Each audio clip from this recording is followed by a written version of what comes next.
Thank you for clicking on the podcast. My name is Brian, and today we're going to be talking to Ryan Sherrer, who works for a national marketing agency, about all things social media, marketing, and a ton of other things. We kind of get off the rails a little bit on this one, but it makes for a very entertaining episode, so make sure to stick around for the whole thing, and I'll see you guys in the next one. This is the Sweno Creative Podcast. I'll be your host, professional photographer and video content creator, Brian Sweno. In this podcast, we will discuss all parts of business, marketing, mindset, creativity, and self-improvement. Sometimes with the help of a special guest to provide some incredible outside perspective. So who are you and what do you do? That's a loaded question. All right, so my name is Ryan Sherrer, and currently in my life, I'm involved in marketing and promotion. In my corporate life, I am the marketing manager of an Inc. 5000 company.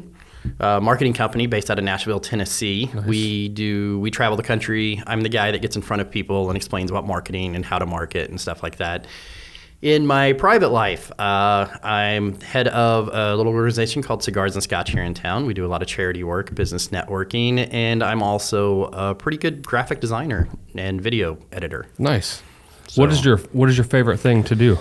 Graphic design. I love to create. With my hands, I do painting, I do clay, I do whatever. So moving into that digital world has always been good for me. And when I can create something, and I think one of my superpowers is someone can explain something to me and I can visualize that and then get that on paper for them. Making logos, helping small businesses with their companies, taking their vision and putting my expertise with their vision and helping them get places. Every time it feels rewarding. Yeah. When someone brings me a little sketch and then I take it. And one of my friends had told me, if it's my graphic design goes by the base, if it's not a hell yes, it's a no. Mm-hmm. So I love to get in there and dig with design and video and stuff to bring somebody's vision to life. Yeah.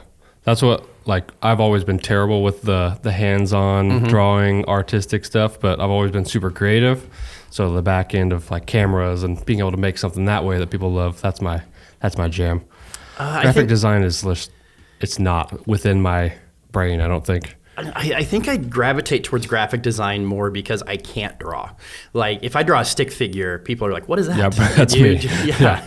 Do you need some medicine because it doesn't look right? Probably, yes. Yeah, right. But in the graphic world, my dad was really into computers, and he was a machinist and became a programmer and stuff. Yeah. And my mom was an artist. So it's kind of a blend between taking those two mediums that I was born and raised with into one. Yeah. See, I'm the only creative in my family, really.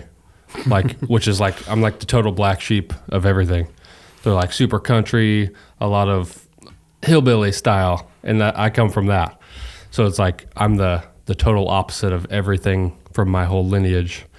I'm always interested whenever people come from a family of creative people, and then they have all this just brain power. I have no idea where mine comes from.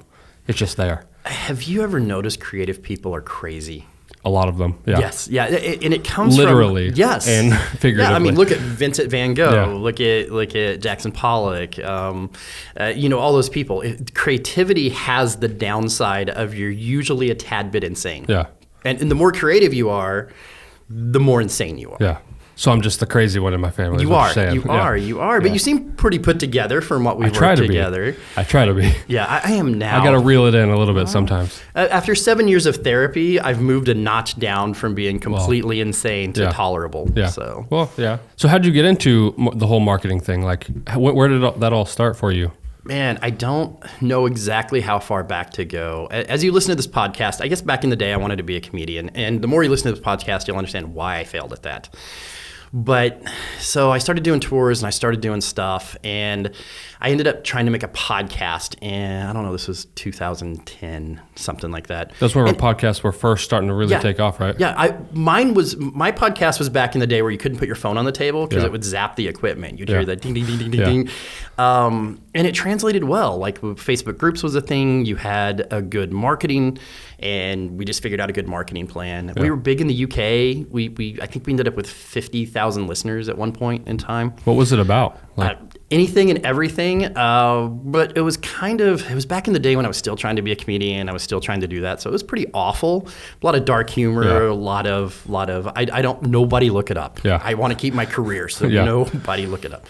Linked in the description. Yeah.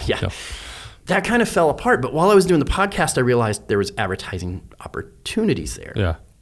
And I'm greedy, so when people wanted to advertise on my podcast, I just figured out how to make the advertisements. And this is when I was getting into graphic design, and I'd always kind of been into it.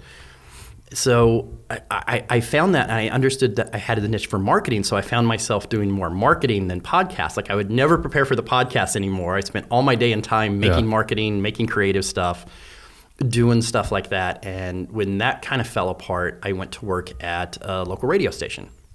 On-air talent, making ads, making audio ads, stuff like that. And then I kind of got out of it. I had to pay the bills. I think one of the biggest challenges creative people are going to find is you will bounce in and out of your dream more than once. Mm-hmm. You're like, oh, I got this. I'm going to go do this. And you're like, where's my food coming from? All right, let me go back to the factory, or let me go back to working on cars, or let me go back to the office, because you pull it back in as a hobby. Yeah. I bounced in and out of it 4 or 5 times. I worked in, I was an insurance agent for a while. I worked in rent to own. I worked in retail. And just finally, I finally got it to be a full-time thing. How did you go about like finding that, or like how did it come about where you were like, okay, maybe I can make this work? Or were you building it up on the side, or how was that about? Like, how did that come about? I was building it up on the side, but I messed up a lot. Yeah. I would take on things that I didn't know how to do to learn how to do them, and I had a pretty good success rate. But there was times where, I'll build this website and it was awful, or hey, I'll try this graphic design thing and it didn't work out, or it didn't work out. So you just trial and error and not giving up. When you go back to work, it feels like a defeat. When you have to go back to your normal life, it feels like, man, I'm not going to be good at this. And you take a little break, or you take a defeat, and eventually it starts itching at the back of your mind again. Let's try again. Yeah. YouTube. I can't stress YouTube. Yeah. I don't think you have any sponsors, but YouTube, nope. and there's other learning centers out there, especially in the creative digital area. You just spend your time, instead of watching TV or instead of playing video games, you get on YouTube and you grab a program and you work it, and you and you try and you get better. And then when those challenges come along, next time you don't fail, you succeed. So your success rate becomes more and more, your confidence becomes more and more, and then you take that next step. And it's a scary, scary step to say, hey, I'm doing pretty good in insurance. I won a few awards. I'm doing well.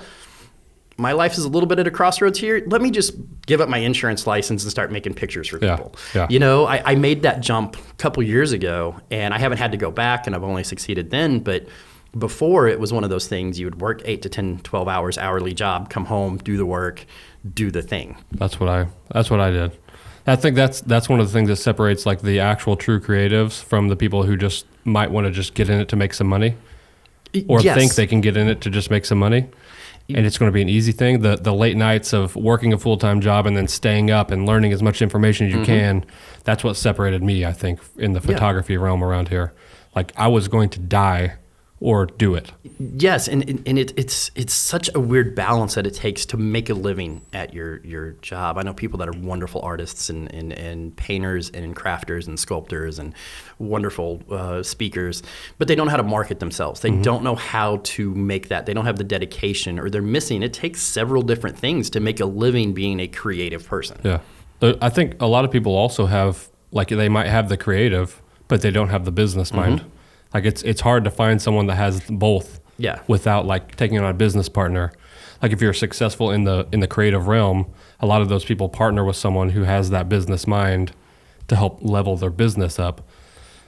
What do you think is the factor that can help people maybe who are the creative, who need some help in the business side, the marketing side? What do you think something that could help them out is? Before you get to marketing, I think the biggest thing is your ego has to get out of the way. You have to take, when I started my first professional graphic design job, where that's all I did, you would submit things, and I'm used to making logos for people, and I'm better than they are at it. So they were always impressed with what I did. So I wade into professionals and I start making stuff, and they start picking it apart. Yeah. They start saying, hey, this needs to change, or you're crowding this, or you're doing whatever. And you get mad, or you get upset, or you get in your feels like, maybe I'm not good at this. Now I'm in this. But you just take a step back, you get mad about it, you let that go, and you go make the improvements, and you improve as you go.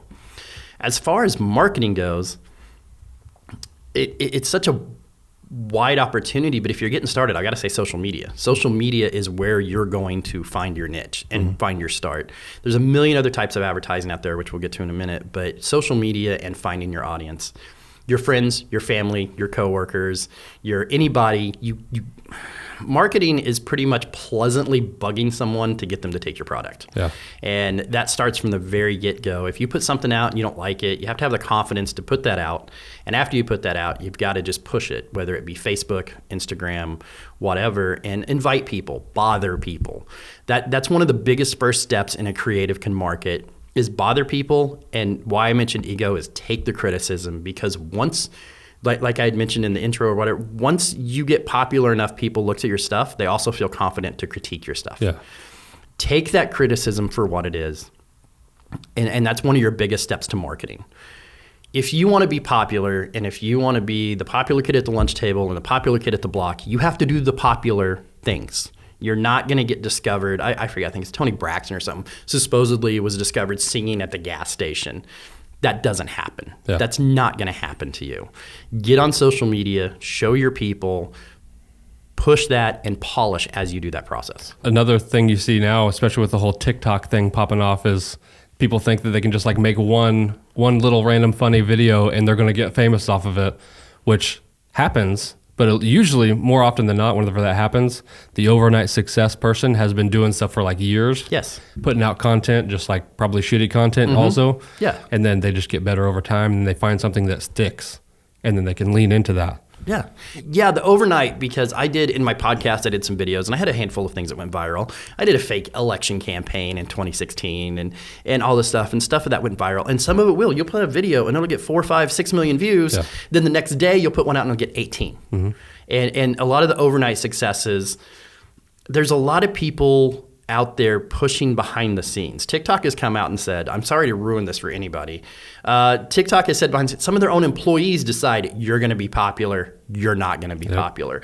Algorithms, all that. So call it heating. Mm-hmm. They intentionally flip a switch just so. Yeah. Ramsey just had a TikTok that blew up out of nowhere. Yeah. Got over 4 million views now.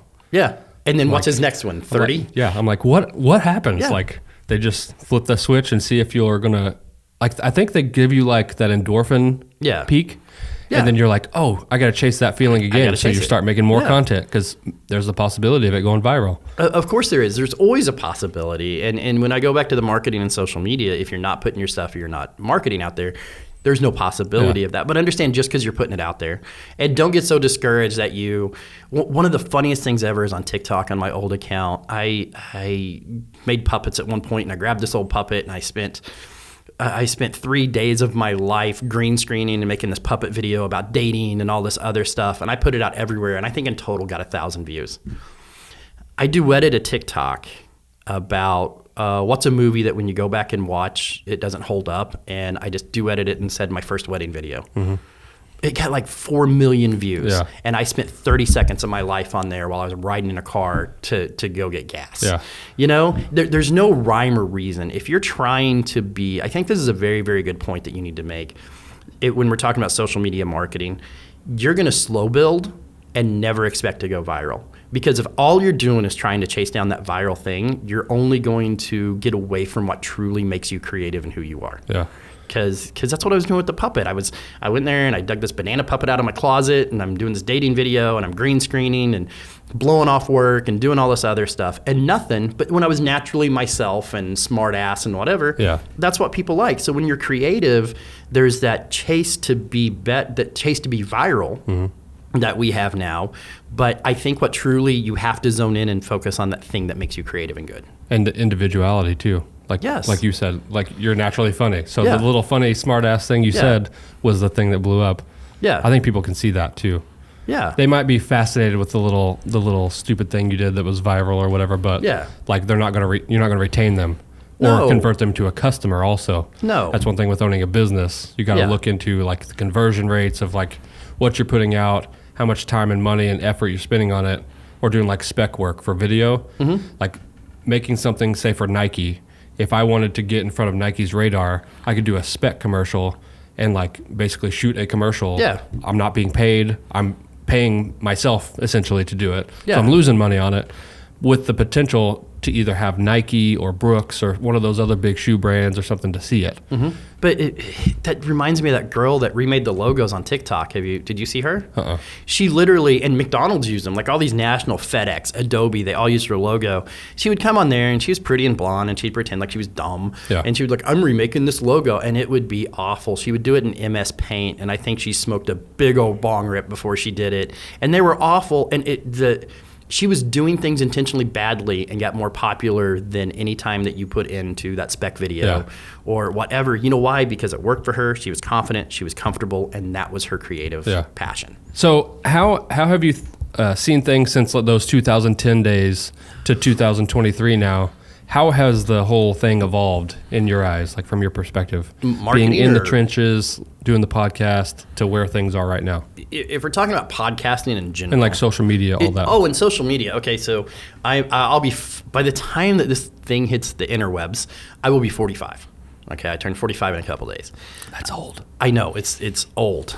If anybody that actually listens, your viewership's going to be younger. There was a thing called MySpace, and it was kind of the first social media, and you could do your page. And to really honestly, if you want to go back to the question of where did I get marketing, I knew coding back then, so I could pimp people's MySpace pages. So I get like $25 and put songs on there and do whatever. That was a big thing. It was. Yeah. It was. You guys don't understand how social media was just so ghetto back then. Not as ghetto now, but you could literally, and they had no restrictions. You could go up there and find somebody's page, and it could just be boobs, and it could be genitalia, or it could be memes, or it could a lot be of genitalia, or a lot of genitalia back then.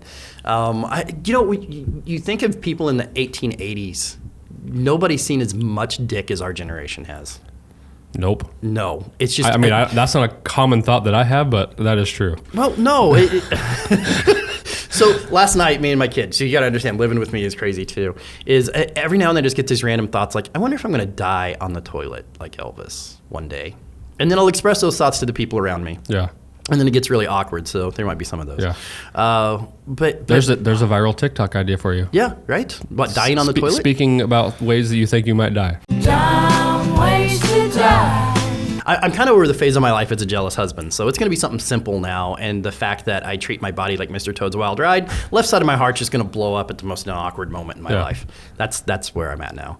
But social media, that's where we're back. Oh, by the way, I have extreme ADHD. Makes for a good conversation. It does. Like, and I think when we talk about and go into creativity, like mental illness and how we talked about him being crazy, I think that's a good harness of that. But back to social media. That back in MySpace, you had your individuality. There wasn't anything there. And then Facebook kind of became mainstream because MySpace, I think you can go watch any true crime now, and it's like back in the days of Yahoo Chat and MySpace, people were getting picked up and killed. So Facebook made it a little more socially acceptable, a little more toned down. You got restrictions, you got all of that. And then what was the next one? Like Twitter starts popping up, and you got Instagram because people don't like to read, so we'll just go to pictures. Yeah. And then YouTube became this big community and doing that. And then so as you see this evolve, it's the same thing.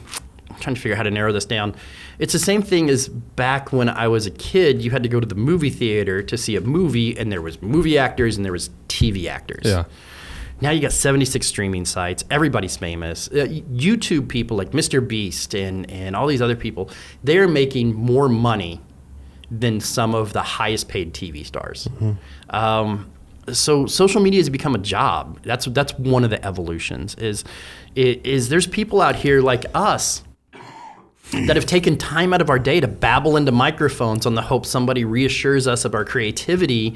Strangers on the internet. Yeah. Like it's become a job that people do now. Mm-hmm. So from being in the trenches when it was first starting to now, it makes me sad that I ever stepped away from it. Yeah. Because as I was gaining popularity and had a lot of followers and viewers, and I decided to be grown up for some weird fucking reason. Stupidest to us.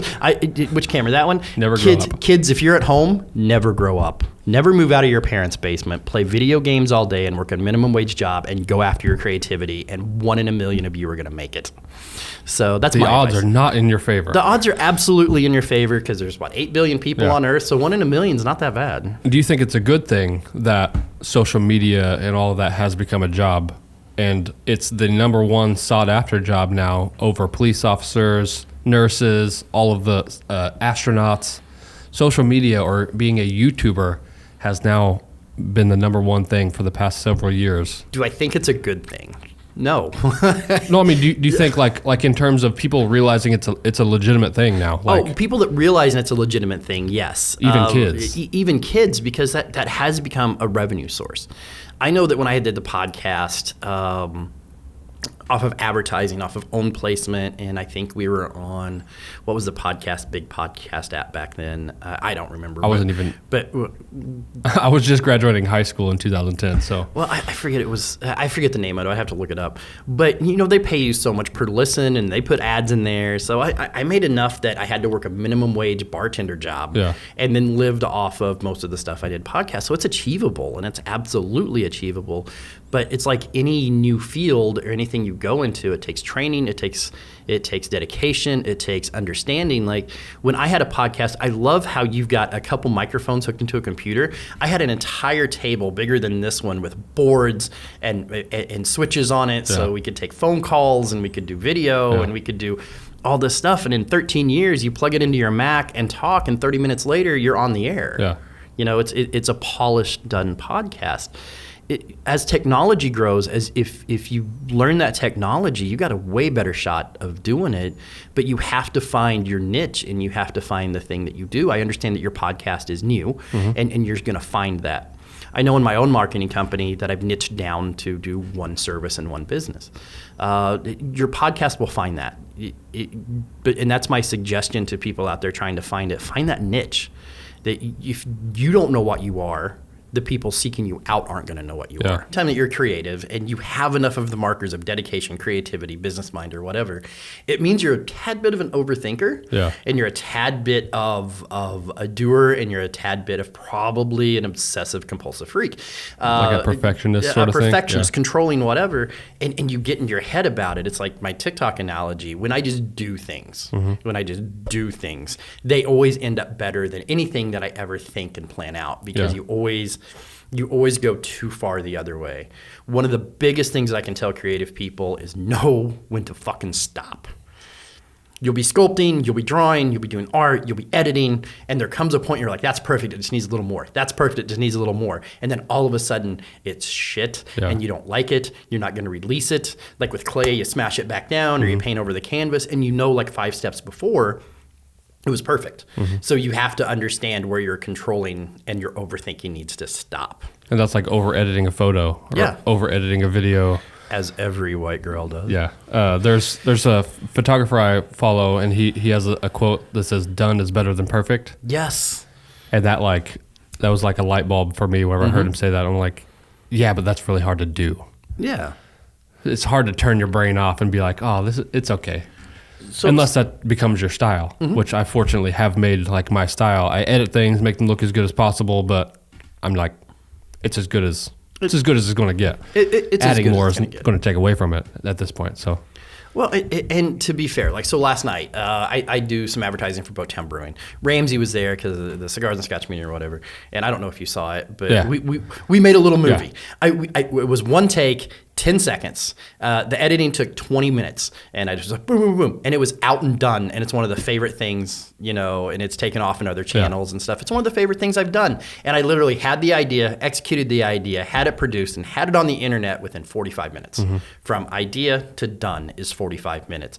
But then you look at, I'm going to plan this. I'm going to do this. And some things like photography, I've got to witness your setup sometimes, and I've watched the video, and it's amazing. And sometimes it does take setup, but sometimes you just got to grab your camera and take the damn picture. Yeah. Don't overthink it. Don't overdo it. Paint the canvas. Tell the joke. Write the story. Well, don't tell the joke. Just run that through a couple filters. I found that out in my life.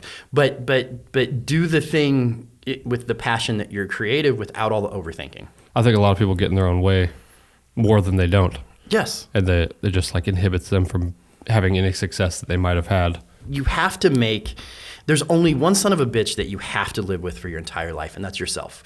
So if you're not kind to yourself, Damn if it. you're, I know. There's no guarantees of anybody else on this earth being in your head except you.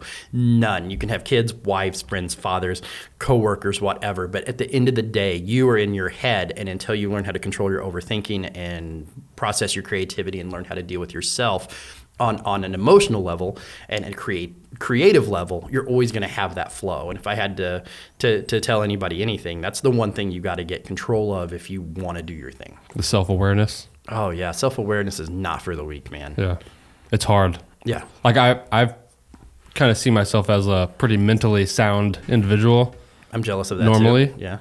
And there's just been some times where I'm like, I don't know what to do. Because it's like the one time in my life, like last winter was the time where it was the first year that I jumped off doing this full time. Yeah. I'm the sole income, supporting 3 kids, household. We just bought the house. Yeah. And I'm like, no one's booking anything. What the hell? The year before that, I had the factory job. So that was what supported us. I just had the extra income. There was nothing coming in. So I got into like the panic and like, oh shit, like what's going to happen? And then, of course, everything was fine. But it's like that first punch in the gut where you're like, I don't have anything for the next 3 or 4 weeks. And like, what am I going to do? What happens if no one likes me anymore? And then you have all those thoughts creep in. That was like the first time in my life I've ever had that happen. So it's pretty scary. Like going from I'm a rock solid all the time to, oh shit, sort of realization of things can fall apart. So I actually need to really work hard at it. That is one of the scariest, most desperate feelings in your life. Yeah. I had mentioned earlier that I was an insurance agent. I did well. I was making good money. And I'm like, I don't want to do this. I did it through COVID and it sucks. And I want to go back to marketing and I want to do this. Yeah, when I jumped off, I'm like, am I going to eat this week? Am I going to do this? And you have a family. But am I going to eat this week? What am I going to do this week? How am I going to get through this week? You're throwing up. You know, there's times in desperation I learned to never do this, but times of desperation are like, hey, I'll discount my work and I'll do this and I'll do this. And all of a sudden you become a cheap artist or you don't feel good about it or you're overworking yourself to make not enough money to do things. So you have to mitigate that too. You have to be a little fearless because, and what's that stupid John Wayne quote? I don't really like that genre of stuff, but it's bravery is being scared and riding anyway.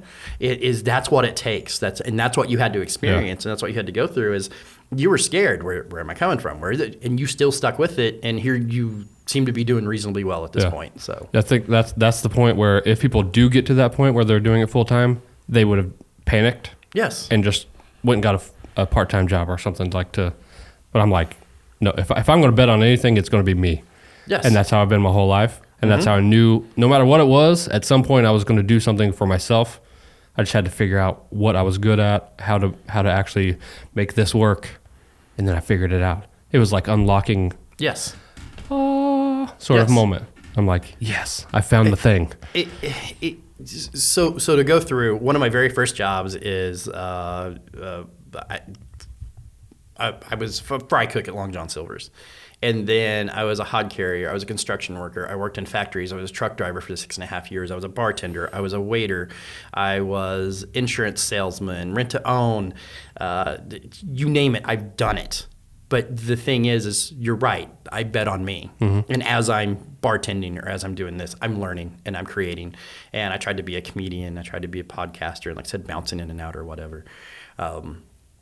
But as you go through these things, when you make it to where me and you are, you look back and go, oh, yeah, I'm good. Yeah. I'm good. But if you remember that moment, that first freak out or that major freak out or that freak out that made you go back to the factory or whatever, that's a rough thing to overcome. But overcoming that, though, gives you it sounds really cheesy, but like doing that and overcoming that, like gives you the strength to, like right now.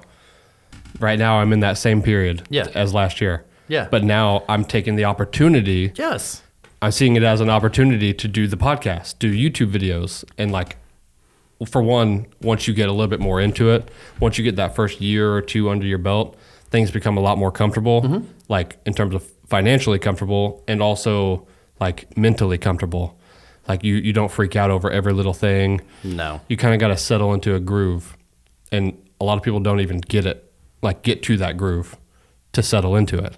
I wish more people got to have that feeling, like of working your ass off and then being successful at it. Yes. I really wish that was more common of a thing. I think what keeps people from it is we've expressed in many different ways. Success is not a linear path. It's not, oh, I did this, I did that. I remember, I'm 30 some years old and I'm bartending, and on the side I'm trying to hustle out graphic design jobs or marketing jobs or whatever. And then there was times I wanted to give up, and there was times that I wanted to do, and that's what I would tell people. And I think you're telling the same thing. Keep at it.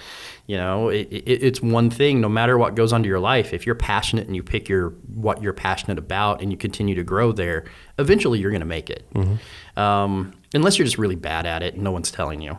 Yeah. And that's where the ego thing comes in. Take your feedback and grow. That's one thing I think in the day of like the Gary V's and all of that, it's like hustle, hustle, hustle. But if you're just terrible at something, you got to like have that self-awareness to realize that if you're 5'2", you're not going to make it in the NBA. No. Like you can do things. You can go out every weekend and play basketball with your friends. Yeah. But you're probably not going to make it in the NBA. No. Like having the self-realization to be able to be like, look at yourself and be honest. Yeah. I think a lot of people miss that also. But yeah, They're like self-delusion. You ever see post people paint or do something, $500, and I'm like, no, no. Or the American Idol contestant that they made all the commercials of that was terrible, but they thought they were the best in the world. Yeah, and you have to have that self-awareness. But then, when does self-awareness become an educated self-doubt? When are you're really good at something, but you're doubting that you are. Yeah. So here's something that I've always done. Hopefully that you know somebody that is overly critical of you. Maybe they hate you, whatever. They can not like you. Present your material to them. Now, they may tear it apart and they may shit on it, but some of the things they say will be honest. So you always have to find somebody that's critical to tell you, and hopefully that's loving. If you want to grow creatively, you find that person that is going to be critical with you. I had a really good friend. And I would show him something, and he would just be like, that sucks, that's good. And he would just turn around and walk away, and that was as simple as that, and 90% of the time he was right. Yeah. Sometimes it was creative difference, but 90% of the time he was right, and that helped me grow. So that negative space and that negative helps you grow as well. There was a show called Herman's Head way back in the day, and that's how it was, that the guy would get into situations, they'd pop to his head, and they had different individuals for everybody. Yeah. And looking back on that, I made that way too. I have a guy in an old 70s sports coat that writes jokes in the corner of there, and like I've learned not to tell every joke that he writes me. Yeah. And then on the other side, I hear my dad's voice a lot of, he was just very meticulous and perfectionistic, and one of the smartest people I know. He was very controlling and just very perfectionistic. And that's the voice that kicks in when I'm like, all right, I got this really big project to do and I don't want to slop it together. Yeah. That's the voice that I hear. And so I think those influences are normal of having that split up. And you have to learn, you're right, you have to learn that balance, but you also have to, there's a fuck it button that you also have to, this is what I want to do and this is what I'm going to do. Yeah. I feel like that's a good thing to have too. Like almost like putting on different hats for different situations. Yeah. And knowing which one suits, or like a lot of people, especially creatives, are super introverted. Yeah. That has always been me. That I'm exactly the opposite. I'm like an extroverted introvert, to where like I like having conversations with people and I like going out and doing stuff, but I'm perfectly fine and happy if I'm just sitting in my room by myself, editing, doing my thing.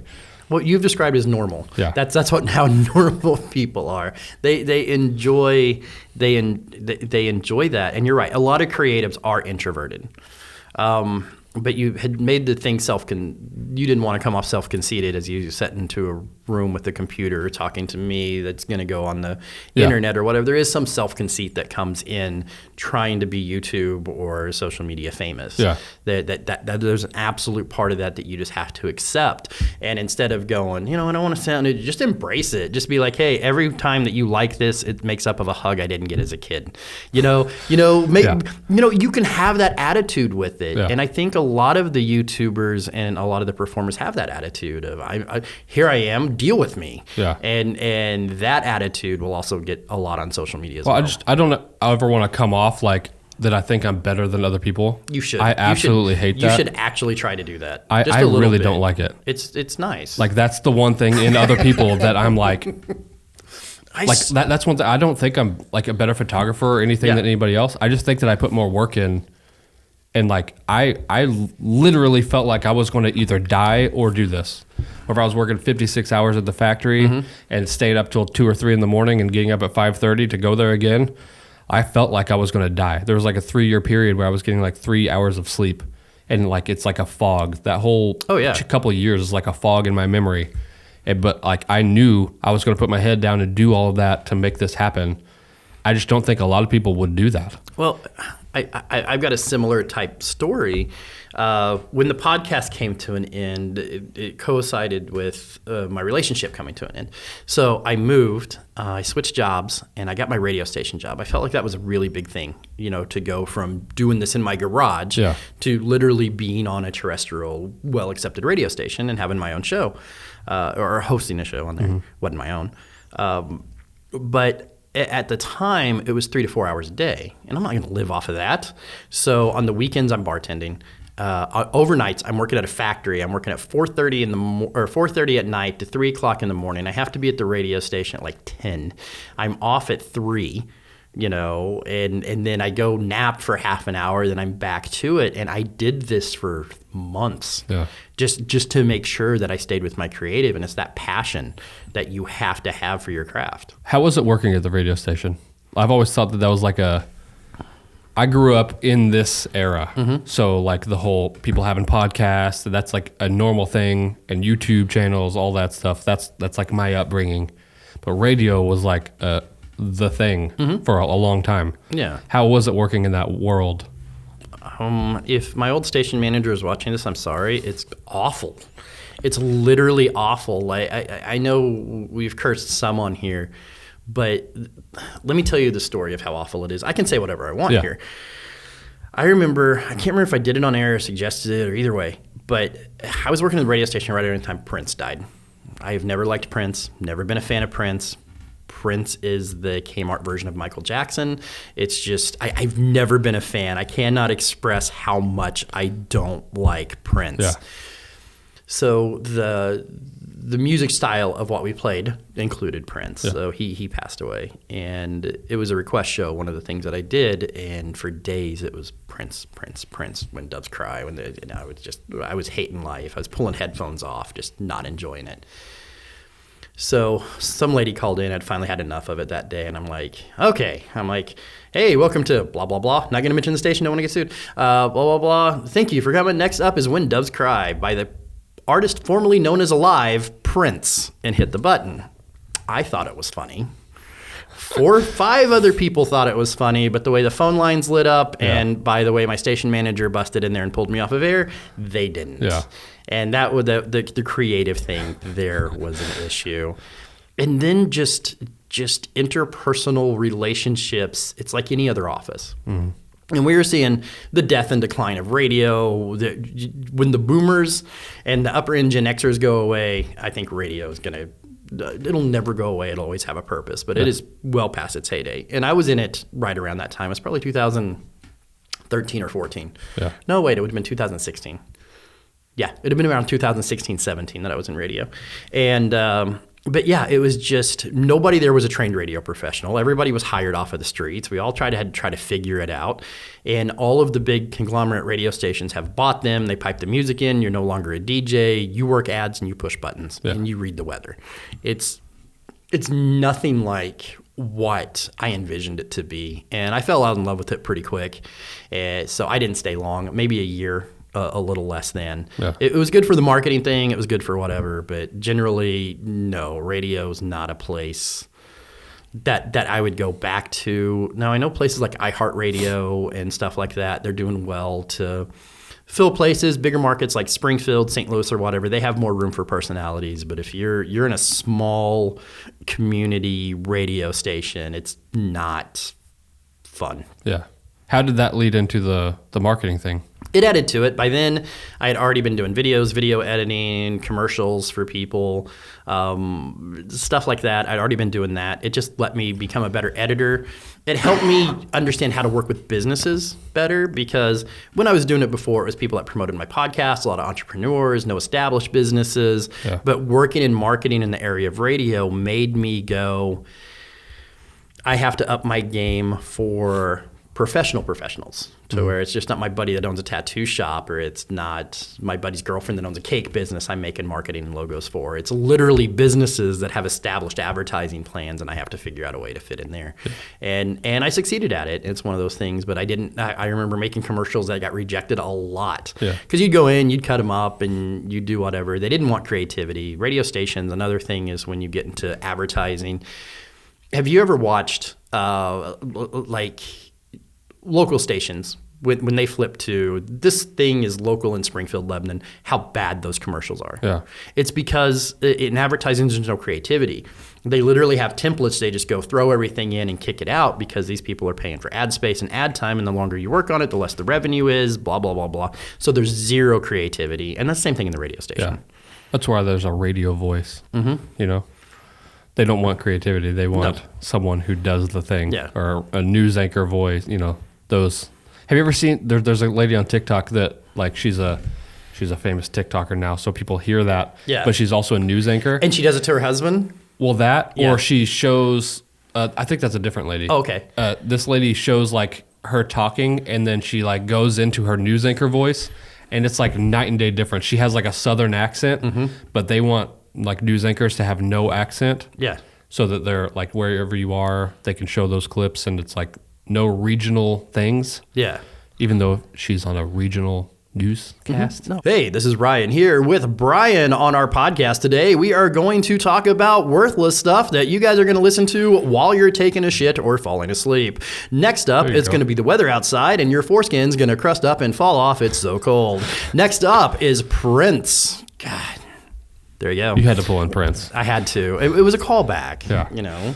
You got it very nasally. Like, I feel like I could do that right now because I have nothing coming out but nasal stuff. Oh, no, I hate my voice. Trust me, after podcasting, after being on stage, after seeing video, I absolutely cannot watch. Like, I'll watch like 2 minutes of this just to critique my own hair and glasses and that I wore a fucking sweater vest today. Yeah. But, you know, after that, I won't watch it. Yeah. I can't stand my voice anymore. So we'll have some fun at the end then. Yes. He won't see it. Oh, somebody will tell me. I know enough people. Somebody will tell me. It's like, and we'll never have this asshole back. No. You talked about accent to divert from there. So I got to do a lot of crazy shit in my life. One of my big, in comedy, George Carlin, if anybody knows who he is my biggest He's like influence. One of my favorites. Oh yeah, absolutely. I went to the church at George Carlin when I was 13. I found some George Carlin tapes. I was raised pretty religious, but I started listening to George Carlin, and I could quote every word of George Carlin to you. So I got to take an extended vacation trip, lived, I don't know how you want to say it, in New York City, in Manhattan for a while. In the Comedy Cellar, which is where Seinfeld, when Seinfeld kicks off, he's supposedly, and it was all filmed in LA, but he's supposedly in the Comedy Cellar. I actually got to do 10 minutes of comedy on that same stage that George Carlin worked his stuff out. And if you don't want to talk about, like, that's not a life goal, if that's not, it was bad. Hardly anybody laughed. It was during the whole Larry the Cable Guy, blue collar comedy. I'm from Southern Missouri and New York. Everybody's like, do Larry the Cable Guy, do this, you're going to do that Sisters Got Moles? I'm like, man, I don't sound like that. Yeah. And then, no, I fucking sound like that. Yeah. The farther north you go, the more like them you sound. My dad's family is all from Minnesota, like the very top of Minnesota. Minnesota, out there where the Yoopers are, and up there that's by exactly the... how they talk too. Every time went up there, we were like, oh, you're funny. And they're like, everyone talks like that here. You guys have the accent. I'm like, no. You got the accent, don't you know? You're drawing your words out. We're general American accent. You are Northern. We are Midwestern. Yeah. We are Southern I try Midwestern. really hard not to have like a distinguishable... Yeah. I don't like the southern drawl. Don't like that at all. You should. I've worked a lot of mine out, but yeah, no, you should just flip into that southern drawl, because after I got a few drinks or something, I am just sitting here and I am about as Missouri can be. No. But then I'm going to flip over and I'm over in Tennessee, and now I've got to talk about marketing, and I'm going to be the big guy that tells you how programmatic marketing works and blah, blah. So yeah. I get the accent thing. So let's go off of that and tell us how marketing works. Okay. Finally, after an hour in, we're talking about why I'm here. Leading into your actual job. Yeah. Like what is it that you do? I don't know if you say the name of the company you Yeah, work for or no. anything like that. As long as we can cut this part out, yes. The F-bombs. No, Titan Digital, websites and marketing. I am the marketing manager and special project manager for them. I market the marketing company. I do a lot of internal stuff, and I'm the guy that they put in front of people for speeches, presentations, and stuff like that. So as far as marketing works, marketing has been the same for eons. It's the same thing. You want to be seen and heard in a place that fits your product, whether one of the earliest recorded, this is so awful, but one of the earliest recorded pieces of advertising history was in 3000 BC in Egypt. A slave, they were trying to find their slaves, and on the poster of the slave it said, "This is what the slave looks like, and if you bring him back to Bill's Textiles, we'll give you the home of blah blah blah." And it was written just like an ad on the bottom of the slave recovery poster. There was plays back in ancient Rome, and there was product placement, and there was people that sponsored pieces of the play there. And it's the same thing as having an advertisement in a podcast, and it just makes me laugh that Julius Caesar, conqueror of all, would have to sit there if he went to a play and have to listen to like Octavian foot cream commercial. Yeah. You know, it blows my mind that even advertising has been around forever. So marketing through the ages, I mean, we've talked about TV and radio and all of that. It's the same thing. It's just in a different contextual place now that we're in digital, where you just advertise where the people are. You can't take a billboard and tell me how many people saw that billboard. Nobody's driving in their car going, "Holy shit, got to write that number down." Yeah. You know, it's ineffectual except for branding, which is fine if that's what you're trying to do or make awareness. But to have effectual advertising, it does no good. Radio, same thing. Can you tell me who watched your commercial on TV? Can you tell me who listened to on terrestrial radio? But in digital marketing, you can do that. I can tell you exactly how many people, how long they stayed engaged, what they did, all of that. You know, so digital marketing, how that works, it's the same kind of style of things that you can do, whether it's pay-per-click ads, whether it's banner ads, whether it's ads on the apps you have on your phone, whether whatever. It is click-throughs to information to actually lead you to a point of sale.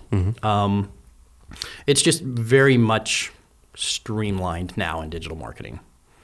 And we can break down the parts real quick, but go ahead. I think How do you take that information? That's where I don't think a lot of people pay attention to the insights and all that. Yeah. How do you take that information and know what to do with it? So real quick, we'll go through the main forms of advertising. So you have social media advertising. Social media is a walled garden, meaning advertising inside social media does not share out of other realms. You have to pay Facebook or Instagram or TikTok to advertise on just their platform. Google, which is all websites. Programmatic advertising, which you would probably want to talk about this. Have you ever thought about buying something on Amazon and it pops up on your phone? This is programmatic advertising. That's another vein. Map ads, having your map on Google Maps, having all of this stuff.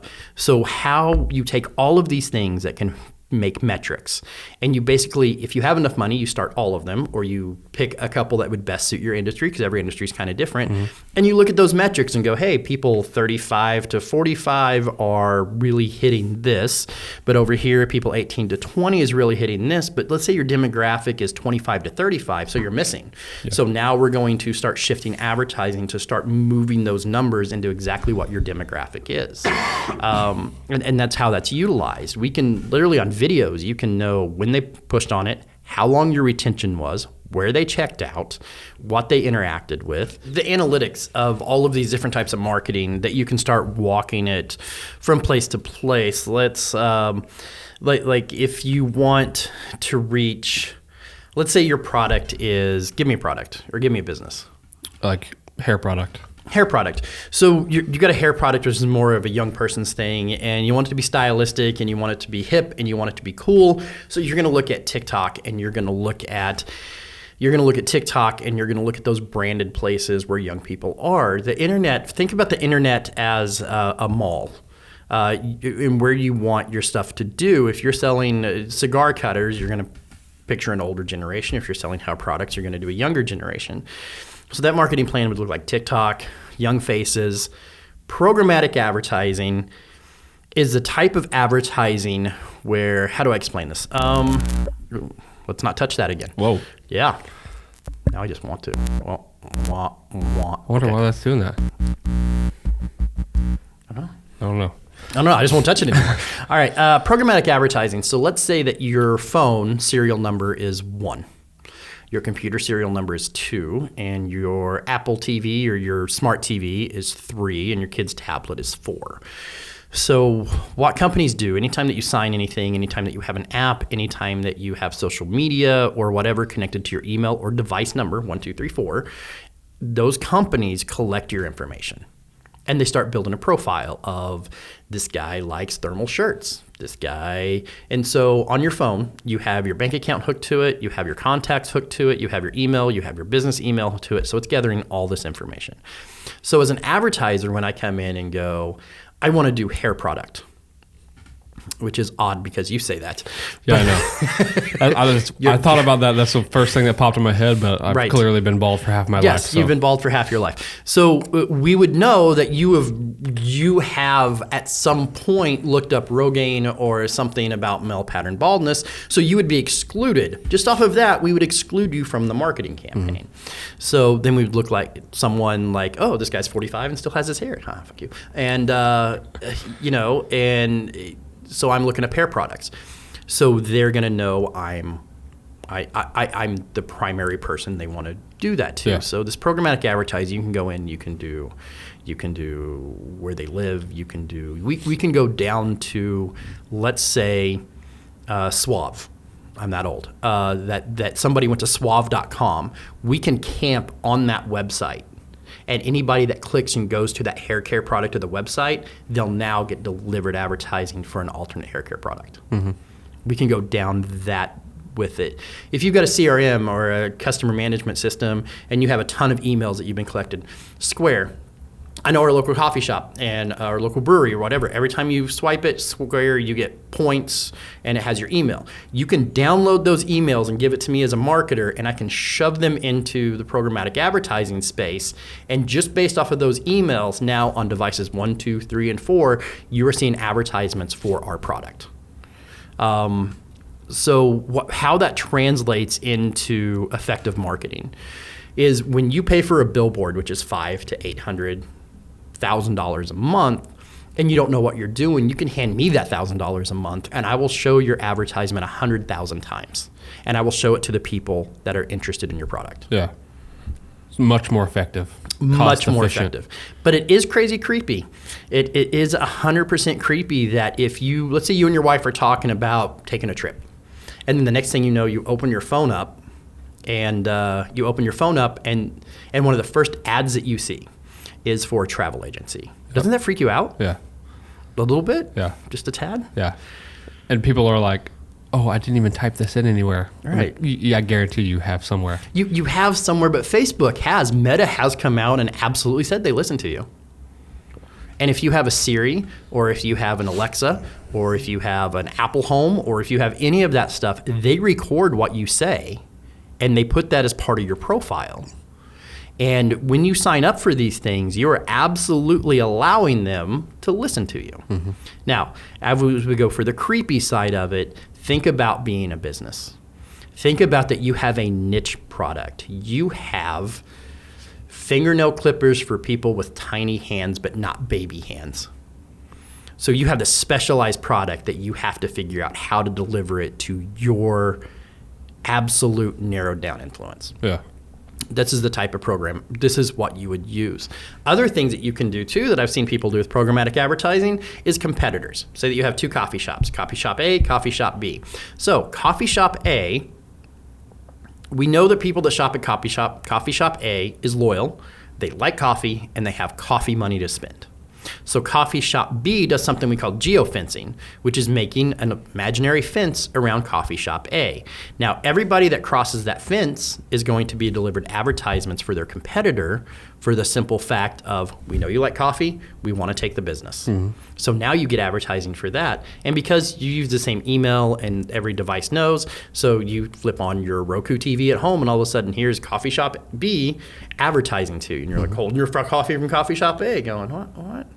There's some services that got it narrowed down to where, let's say it's pet food, and you go in one store to buy pet food, while you're in that aisle, you'll get coupons for alternate stores' pet food. Yeah. So that's where digital marketing is today. How do you think people can use that? Like, say, a small business starts here in town. How do you think that they can use that to their advantage to set them apart from the coffee shop B? Yeah, if I had to go through a basic marketing plan for everybody getting started, number one, get a website. Now, I work for a website company, Cash, if you're watching. Get whatever website you can afford, whether it be Wix, GoDaddy. It's better to hire somebody. The way we are in the digital age, hire somebody and make it look nice.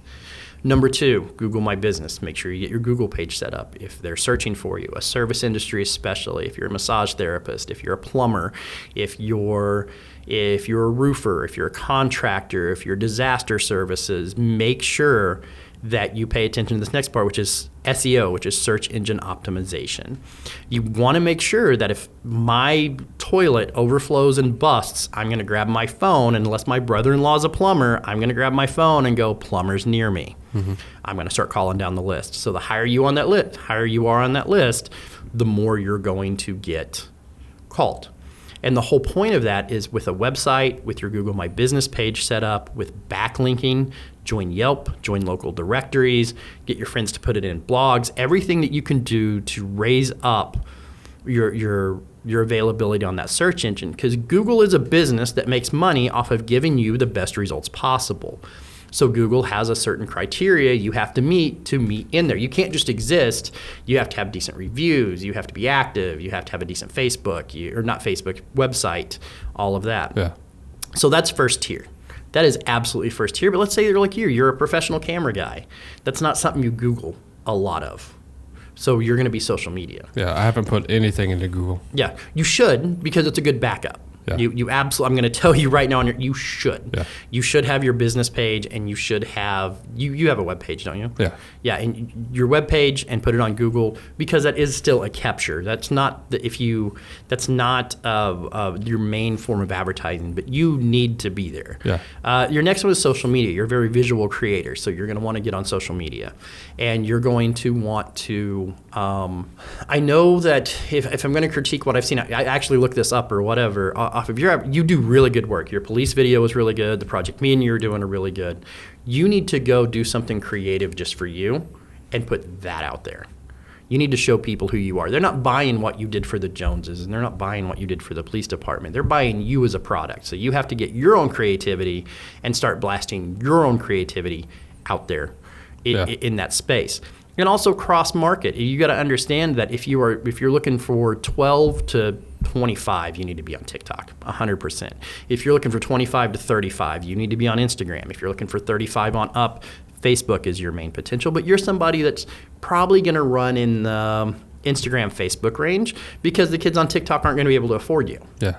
It's cool for popularity, and you can make some pretty good, cool TikTok videos with your talent, but is it really going to convert into any sort of really return of investment of your time and money in there?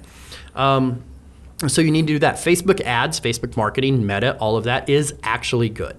It's still one of the most sought after places to be. It sucks because Facebook is in so much control of who sees what because of algorithms. When you go and start filling out that stuff under Facebook and you start filling out, get close to what you do. One of my friends, a wide net has big holes. So if you're trying to capture everybody, niche down. Find people that you want to do and niche down. You know, to feed your family, you've got to do. You love doing all this stuff. I know you love doing all this stuff, but you've got to do senior pictures, and you've got to do weddings, and you've got to do events, and you've got to do this, which you like doing, but may not be your creative side. But if you want to move towards that creative side and you want to get that blast, start doing creative things for yourself and using that on social media. Next here on programmatic. Here's exactly how I would use programmatic for you. And let me back up. I would almost use pay-per-click ads before, which pay-per-click ads, and when I got into the industry, I kept thinking pay-per-clip, but it's pay-per-click. Like pay-per-views. Yeah, pay-per-views. Yeah. So how that works is you give me a budget, $500. I go write you an ad and we put it on Google. Someone looks for a cameraman. Those ads that you see there, if you really want to screw with someone, I'm going to tell you how to do it. Those ads right there with the little ad by them or on the map are paid ads. Now, there's no money taken out of your budget until somebody clicks one of those.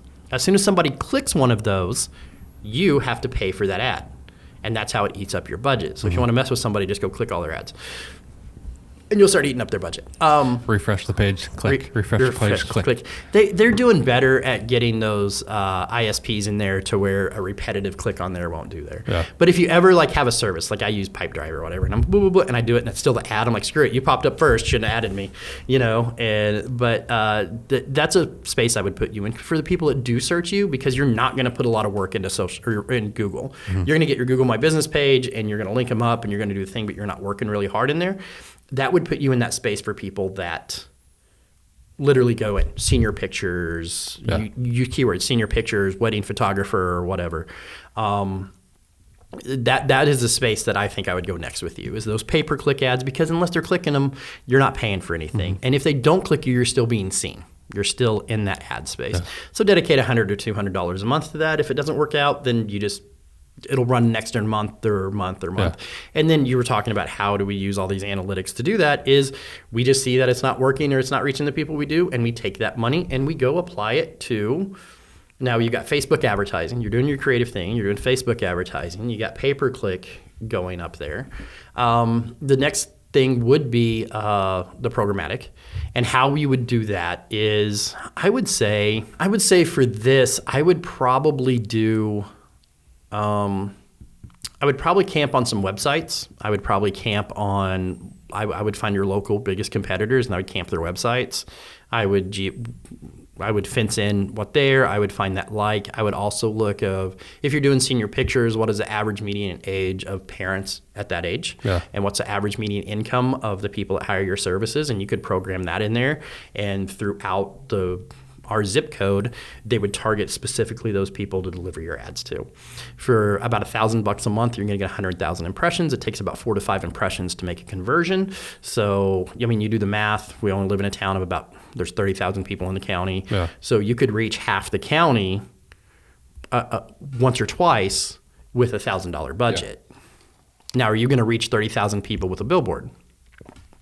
Are you going to reach 30,000 people with a Facebook post? If I see people doing billboards, I'm just like, no, stop. So I have to tell you this story, because he's a good friend of mine, and I enjoy his creativity, and I think the world of him, but he had the dumb shit idea to put a QR code on a billboard. Like, who's going to stop and... Yeah, who's going to do that, Ramsey? Who's going to do that, Ramsey? Nobody's going to do that. One time, me and him were just discussing marketing, and he's like, I got this idea. And I'm like, that is the worst idea I ever heard. And we love you, Ramsey, and hopefully you see this clip, but sometimes Ramsey gets stuck on an idea. And I'll clip it and send it to him. Yeah, and I'm like, I still, to this day, Ramsey, as much as I love you and as much as we have grown our relationship, and that I see your value in marketing and having different perspectives, if you ever put a QR code on a billboard, I'm stopping talking to you. I think I've finally convinced him that if you want to pay money for advertisement, just hire me and I'll shoot a video for you. Yes. Like we'll do something that actually gets something. Yes, for it. Yes. That's and then you got other real estate agents who have every other billboard in town. Yeah. I'm like, but that's brand awareness. So that is where you go to brand awareness. It's the same thing as Coke. If you see a can that's red, you immediately think Coke, and it could be an off-brand or a whatever, or it could be a Budweiser. So when you look at a red can, you see Budweiser or Coke. That's just good branding. And the people that buy every billboard around here, buying a house is not something you do a lot of unless you're an investor. Mm-hmm. So they just want to make sure you're their first thought. It's the same reason people used to name when you get a phone book, find an old phone book and start looking at all the A names and how shitty they really are, because people would change their name they would add an A. It would be like, I'm Bob's Bulldozing. Nope, I'm a Bob's Bulldozing. Yeah. I'm a, like, so they go first. Yeah, they would just generally cram an A in there. And it's effective. Same thing as disaster. Before we had phones and Google and whatever, you had to go alphabetical. So it's the same thing. Yeah. Where do you think everything's going with this social media marketing? What you specifically do? Like, how do you think that's heading? How can someone get ahead of the curve? Oh man, that's going to be a hard one. So one of the things that we've been talking about a lot at work is this Chat GPT, which is AI, and I use AI writing. Now I don't use it. I don't tell it to write me blogs. I'm dyslexic and I have a hard time writing, so I outline it or write the best that I can, and then I shove it through there and I'm like, hey, fix all my mistakes, and it does it perfectly and spits it out and makes me look like I'm way smarter than I actually am. AI art is fun. We bought an AI art thing to mess around with, and you can literally go, I want to see SpongeBob in a suit playing James Bond on a surfboard in the style of Vincent van Gogh, and in 8 seconds it spits you out. Yeah. And as a graphic artist, it makes my stomach hurt because I know there's going to come a day when I can type in exactly what I want and get it out of there. With marketing, I think the biggest shift that you're going to see is how marketing companies are going to change. They're always going to be there, and they're always going to exist. But just as in your industry, in a photography, I used to have a joke that every person with an iPhone now is your competition. And that's honestly true to a certain extent. And as marketing and all this stuff gets easier, it gets easier for the common person to do it. So what I would say to people is, if you can't afford a marketing company, by the time you get to me, you can afford a marketing company. That's why I work for one, and we work for national brands.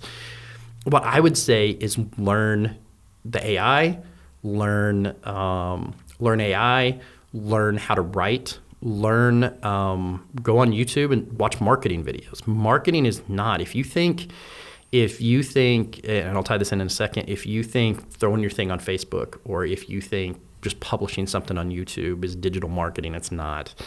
You have to understand the theory of how to do this. How I see marketing changing is with the resources we have.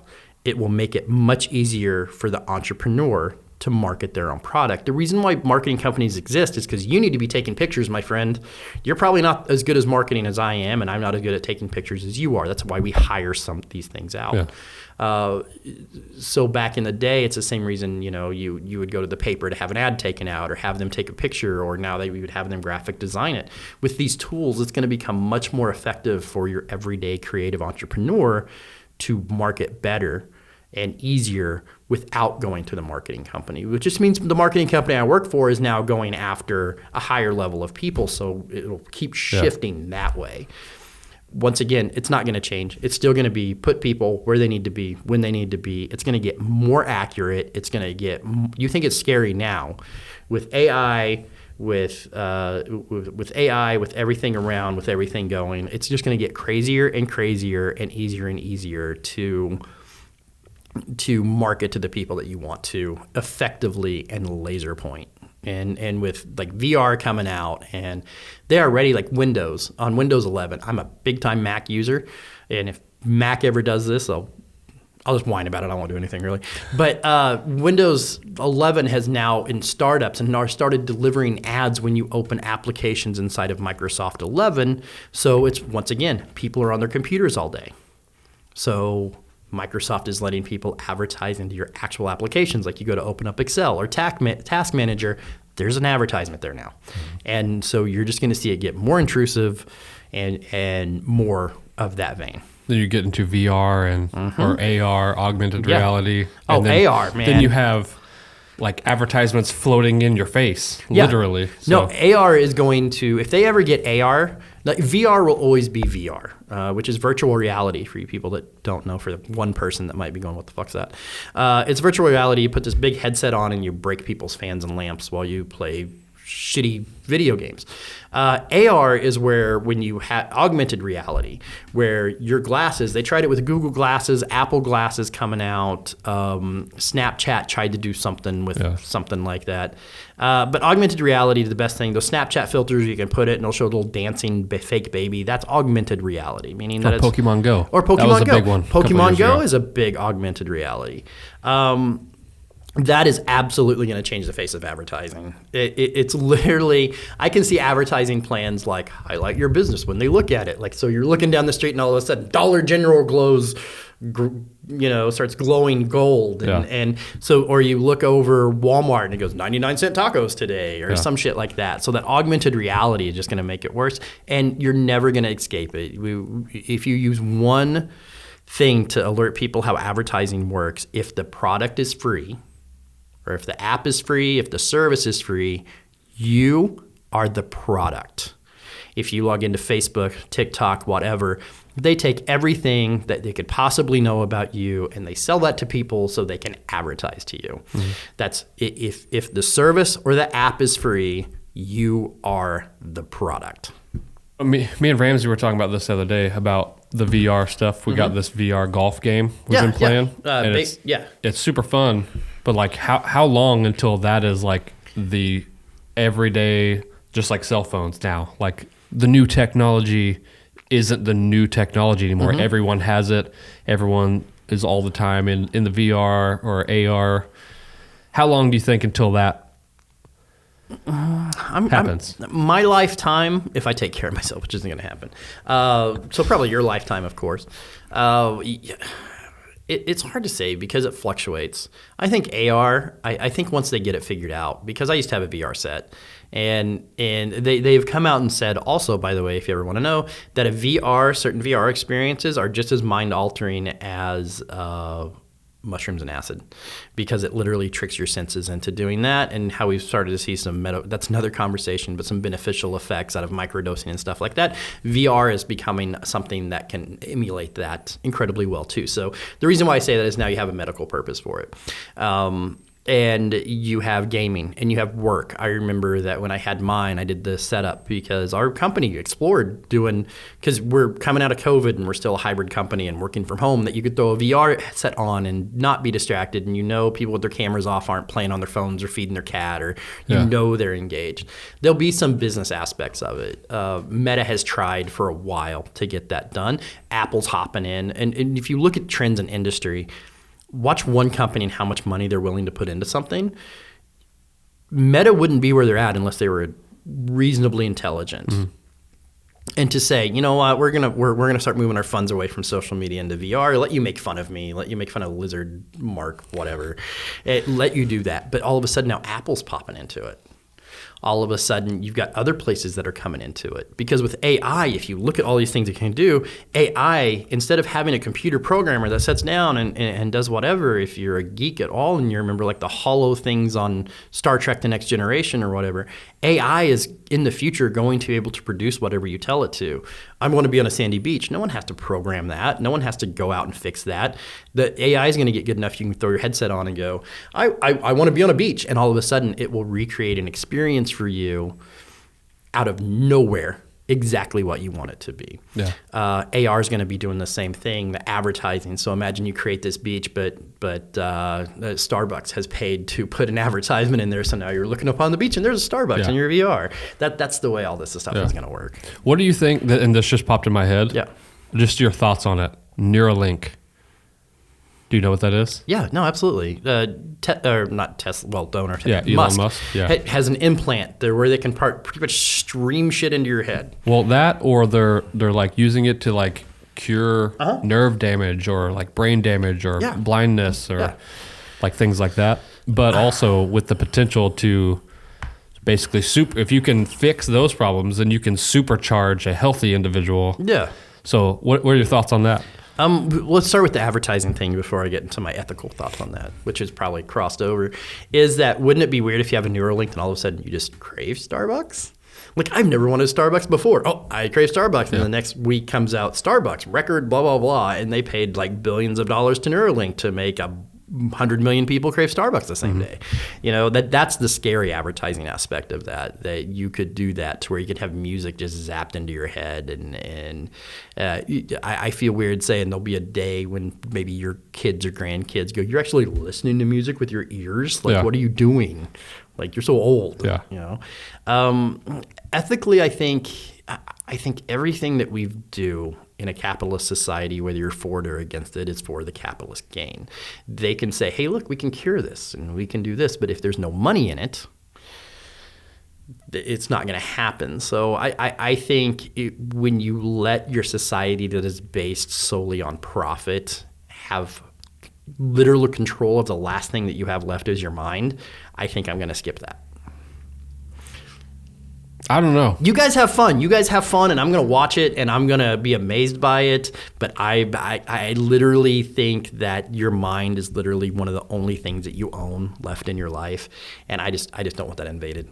That's true. Some people don't even own their own mind. No, though. that's true. That's true. So, but that's so the original started to the conversation where the creative crazy thing. Yeah. Maybe that could be silenced though. But okay. So I went through. Here's a little in, and you can use this if you want. So I've been married about 3 times, and I went through this horrible depressive phase, and I didn't care about anybody, and it was hugely sociopathic and whatever. So then I went through like 7 years of therapy to become an individual and a normal person. And it was a struggle because anytime you'd take a medication or anytime that you would do anything, my creativity would go away. So literally at this point, I just had to go cognitive and do whatever because I was so passionate about my therapy. And that goes back to, I think those things are linked. I think the thing that kept me from hanging myself in a closet or going over the edge was being able to sit down and create. Mm-hmm. So I think if you take that out of my body and you take that away from who I am, I think you take away who I am. So even if you could take away that insanity, I value my creative mind and my ability to create more than I value my sanity on a base level. That's a good way to put it. See, I wouldn't have thought about it in that way. My thought is always like there's always a good and a bad thing with anything. Yeah. But especially things like that. Mind altering, physically altering things. There's always could be a good thing, curing certain diseases or quadriplegics being able to walk again. Like that's obviously really great. But with that comes that gets into the wrong hands or the wrong brains. Yeah.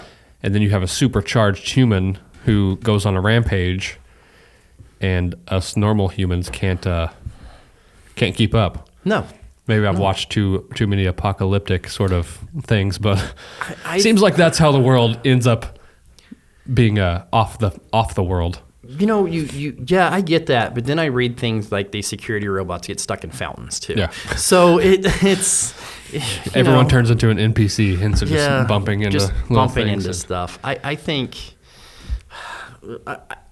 To be real honest, now that we went completely off the rails, I think humanity has an extinction arc. That we're a very clever species. We're a very great species. I think anything political, because I'm going to say a couple of things. There's a middle ground. I don't believe on any side. The world does have changing climate, but does 8 billion people running around like locusts have an impact? I'm sure it does. Yeah. The things that we're doing with technology and people and minds, we're not meant to live in a box. We're not meant to stare at our phone all day. I mean, you have all these increased ADHD, autism, all these other things, anxiety, depression. It's because we're animals. We're supposed to be out in the sun doing things and doing whatever, and we're all on this digital stuff. So I think at a certain point we have either a mental extinction arc that we can't take this anymore, or we have a physical extinction arc that we collided the wrong 2 atoms and now we are some big black hole butthole in space where Earth used to be. Yeah. Like I feel we have an butthole in space. Butthole in space. That's my new favorite quote. Yeah. That's what I think where we end up, because you have 2 theories here. You have that there's so many planets and there's so many things that there's got to be other life out there, or it takes so precise things to create life that we're it. And I used to think this space was full. The longer I live, I'm starting to think that maybe we're just pieces of the universe that are aware of ourselves until we really fuck it up and become a butthole in space. Yeah. This episode is going to be titled Butthole in Space. Butthole in Space. Make sure we send that to my boss. Hey, I told you I was taking off 2 hours of work today to go do a podcast. What's it called? Buttholes in Space. Yeah. And you came up with that too. I did. That was something. It was creative. Okay, let's do a couple, before we wrap this up. Yes. Do a couple rapid fire things. Absolutely. What do you think is something that creatives experience that normal people, or like a struggle that creatives experience that normal people wouldn't even think of? I have to go back to the batshit crazy thing, is that creative people, I feel like it's rooted in some sort of, I don't want to say mental illness, that's wrong, but an alternate way that we look at the world. You can look at this red Solo cup and you can see that it's a red Solo cup, or you can see it's polyurethane plastic that's 2-tone colored and molded in a dye that does whatever. So, I mean, I think creative people have the more broken down look at things, and that can cause some side effects. Yeah. So just working out how to deal and act with normal people, with non-creative people, I think that's one of the biggest challenges that we face. Yep. What's your favorite experience as a creative so far? I think when I sold my first business logo that had more than 3 zeros in it, and I don't mean that it's because of the money. Like, don't get me wrong, the money was nice. But it felt like I had achieved that, that out of all that hard work that I had done, that even I was selling assets for 3D video games and 3D modeling and 3D printers and stuff like that. But I sold a logo for a few $1,000s one time. And I was like, holy, I've made it. Like, how many people can say that they've done that and whatever. So I think that would be up there, top. But if you want to go back to comedy, when I was a comedy, I'll tell you this story real quick because people, Homer, know this. How this got started, I always kind of wanted to do it. And so there was this bar in Lebanon called Ringside, and it was not a great place. And I was working there for some reason, bouncing, doing something. And I got asked if I wanted to do a comedy show on Thursday night. The guy that owned it was always like wheeling and dealing and doing whatever. And I'm like, yeah, sure, whatever. And so I was supposed to gather up other people to do this. I'd done maybe a couple open mics, and this would have been 2008, 2007, 2008. And so I couldn't find anybody to do it with me, and my creative balls were too big to turn the show down. So I decided to do an hour of comedy that I've never done more than 10 minutes in my life, and I'm not real funny anyway, to do an hour of comedy. This is probably when you say, this actually ties into when I knew I was good at marketing. So I went and made posters, and I hung them up all over town, and I put it on whatever social media, Facebook and MySpace at the time, and I did whatever. And we had to move from one section of the bar to the other because like 200 people showed up. And I did the show. Nervous, crazy, did the show. Yeah. And I come off stage, and the owner is standing there shaking his head, and he goes, you did well, you can do better, you want to do it again next week? And I went, yeah. Let's do it again. Let's do it again. So normally when you do stand-up, you do the same set and you do it whatever. I was just winging it. I had no fucking clue what I was doing. So the next week I took the material, made it better than I had last week, and to my surprise, when I walked up on stage, I don't know why it was my surprise, it was the same 150 fucking people getting ready to hear the same shit. And so I did it again, just better. And he comes off, and I come off stage. I'm like, well, that was cool and that was fun. And so he goes, man, you can't do the same stuff if you want to do this every week. So next week, change it up. For 13 weeks in a row, I had to come up with an hour of comedy every week. That sounds terrible. By the end of the 12 weeks of doing this, I'm like, Solo Cup, let's make 17 jokes. Like, my mind was just, to this day, altered that you thought everything was a joke before. Yeah. Everything is a joke now. And then because of lots of other legal reasons, he was shutting the bar down. So they had a tour that came in to do the comedy, and I opened up with them that night, and then I ended up talking to them, and that's how I got on my first comedy tour and blah, blah, blah. So that, if you really wanted to do an origin of marketing, that's when and one day the self-awareness came to me that I sucked as a comedian, but I could get asses in seats, which made me good at marketing. Yeah. So full circle. Full circle. Hakuna fucking Matata. What would you like to do that you haven't been able to do yet?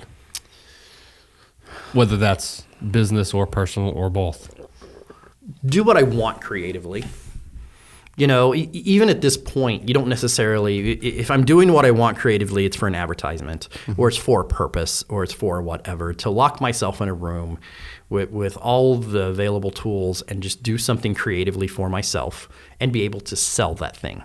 Hey, I'm going to make a sculpture today, and I don't have to worry about what people think about it, and I can just put my heart, soul, and mind and go into that creative zone we all know we have and come out with a product that I was viable to sell, which I think is the real golden ticket or the real nirvana of creative people. Yeah. That if I have to strive for something, that's what I'm going to keep striving for, because as a creative, I do really well at graphic design and video and all that, and I do it for people. I do it because I'm good at it and I can add my flair to those people. Mm-hmm. But to be able to live and work off of making my own creative product in my own way, I think is the pinnacle of where I want to be. That's where I want to get more into that this year with the YouTube stuff and the podcast, like you were talking about earlier, too, putting more of me out also. That's where I'm like, this year, kind of doubling down on that. Yeah. Still keeping everything going, scaling that more, maybe bringing on some team members to do some things and stuff like that, so I'm not as 100% hands-on, have to be super involved with every single thing. But, that's one thing this year I would like to get into is doing a spec ad or like something Yeah. like that I just do because I want to do it and just set aside the time and make it happen. That's where I fall off sometimes. I'm like, well, I got this and this and this to do, and then it just like goes to the back burner, and I never actually end up pulling it off. No. Any sort of tidbits you'd like to leave the viewers with before we wrap it up? No, if you're a creative person, be creative. Follow that vein, okay? And sometimes you have to create for yourself. Keep doing it. Keep working at it. I'm turning 45, and it took me, I think 19 is when I started my creative process to find something creatively I could make a living at. So it took 20 years, and sometimes it takes sooner than later. And sometimes you'll get jealous of people that are 19, like Mr. Beast. He was like a millionaire at this young age, or you'll comparison off social media. Your arc will be your arc. That's it. Take inspiration, learn, look at things without jealousy and without ego, and look at things as a technique. Why is this person? Why? What does this person do that I'm not doing? What thing is this person doing? Because you'll find out it's either discipline or it's a technique, or they sat up at night learning their craft. They didn't just walk up there and do it. Yeah. So let those feelings, let those hurt feelings or those jealousy or I'll tell this personal story. So I had the podcast 10 years ago, and I did all of this, and I've kind of went into corporate and done. And I've got cigars and scotch, which we didn't talk about today. I'd like to come back and talk about that another time. But your arc and what you learn is going to be yours, and that's where it's going to be. And you're just going to have to find your own path and your own way to do it. You have to take your ego out of the equation, I think, which is for creatives the hardest thing to do. You have to strip that down, be self-aware, work on the things that you need to work on. At once again, 19 years old, I started my creative process. I finally made it at 45 to where I get to do what I want for a living. It takes a while. Yeah. It takes a hot minute. I think we got some really good things in this episode. I hope so. I think there's a lot of things people could take away. Good. Like, especially the buttholes in space part. Buttholes in space. And all of that. Yeah. Yeah, Thanks for coming on, man. Hey, no problem. It. I want, here's what I want to. Absolutely, I think, love if me, you, and Ramsey come and gathered around this table one time. We ought to do that. I think that would be...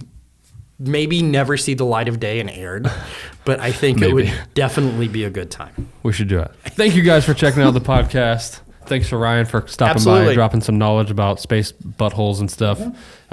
Thank you for watching. We'll see you in the next one.